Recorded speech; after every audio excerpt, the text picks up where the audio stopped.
झारखंड बचाओ क्रांति सेना समिति अर्थात नवगठित JBKSS का विस्तार पूरे राज्य में करने की प्रक्रिया चल रही है। इसी कड़ी में धनवार विधानसभा के कार्यालय का उद्घाटन शनिवार को किया गया। संगठन के केंद्रीय उपाध्यक्ष सह प्रवक्ता अभिषेक कुमार साहू के प्रयासों से यहां संगठन की गतिविधियां चलाई जा रही हैं। कार्यालय का उद्घाटन JBKSS के केंद्रीय अध्यक्ष संजय मेहता ने किया। इस मौके पर धनवार के विकास का संकल्प पत्र और साथ ही संकल्प रथ भी जारी किया गया। केंद्रीय अध्यक्ष संजय मेहता ने कहा कि हम संकल्पों को 2 स्तर पर तैयार कर रहे हैं, पहला राज्य स्तर पर और दूसरा विधानसभा स्तर पर। वे राज्य स्तर पर राज्य के मुद्दों को, विधानसभा के मुद्दों को विधानसभा के स्तर पर अपने संकल्प पत्र में शामिल करेंगे। इस कार्यक्रम को सफल बनाने में संदीप, विकास, परवेज, उमेश सहित अन्य कई लोगों का सराहनीय योगदान रहा। झारखंड बचाओ क्रांति सेना समिति पार्टी जिंदाबाद जिंदाबाद जिंदाबाद। केंद्रीय अध्यक्ष संजय मेहता जिंदाबाद जिंदाबाद जिंदाबाद। हुसैन भैया जिंदाबाद।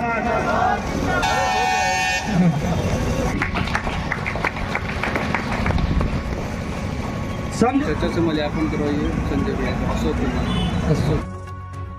में रहेगी, ये हम लोग जनता के बीच रखने वाले हैं। दूसरी बात कि जिन जगहों पर भी विस्थापन हुआ है उन इलाकों में पुनर्वास की नीति का पालन होना चाहिए, उसके जमीन का सही से मुआवजा मिलना चाहिए, उसको पुनर्वास मिलना चाहिए। तीसरी बात कि झारखंड के जितनी भी नियुक्ति की प्रक्रिया है वो पारदर्शी तरीके से होनी चाहिए, परीक्षा पारदर्शी तरीके से होनी चाहिए, परिणाम समय पर होना चाहिए और जितनी भी बैकलॉग वैकेंसी है वो समय से पूरी होनी चाहिए। एक चौथी बात कि झारखंड में मैं मुद्दों की बात कर रहा हूं, इधर उधर की बात एकदम सीधे पॉइंट पे आ रहा हूं। आप लोग जानते होंगे कि यहाँ पर OBC को आरक्षण सिर्फ 14% मिलता है। पूरे देश में ऐसा कहीं नहीं है कि इतना असंवैधानिक हालात। 27% रिजर्वेशन OBC का एक अधिकार है। मंडल कमीशन की सिफारिश भी यही कहती है।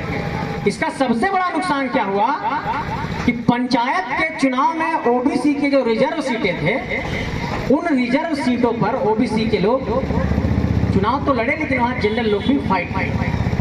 अब नगर निकाय का जब चुनाव होना था तो हाई कोर्ट ने कहा कि पहले आप ट्रिपल टेस्ट कराइए और OBC का रिजर्वेशन लागू करिए, तब नगर निकाय का चुनाव होना चाहिए। अभी तो देखते होंगे कि अभी तक नगर निकाय का चुनाव नहीं हो पा रहा, इसी कारण से नहीं हो पा रहा। और पार्श्वनाथ ITI भारत सरकार के NCVT द्वारा मान्यता प्राप्त भगवान पार्श्वनाथ की धरती गिरिडीह शहर के बक्सीडीह रोड में वर्ष 2017 से संचालित है। पार्श्वनाथ ITI संस्थान का उद्देश्य स्थानीय युवाओं को कौशल व तकनीकी शिक्षा प्रदान कर गिरिडीह सहित झारखंड व देश की बढ़ती औद्योगिक इकाइयों को कुशल कामगार उपलब्ध कराना है। तो जल्द नामांकन कराएं आप अपने शहर के पहले ITI पार्श्वनाथ ITI में। भारत सरकार के NCVT द्वारा निर्धारित नियमों के अनुसार अनुभवी फैकल्टी द्वारा इलेक्ट्रीशियन व फिटर का बेहतर प्रशिक्षण दिया जाता है ताकि युवक युवतियां नियोजन या स्वनियोजन के अवसर प्राप्त कर सकें। हमारा पता Parshwanath ITI Baksidih road near Giridih bus stand Giridih Jharkhand. Admission is going on.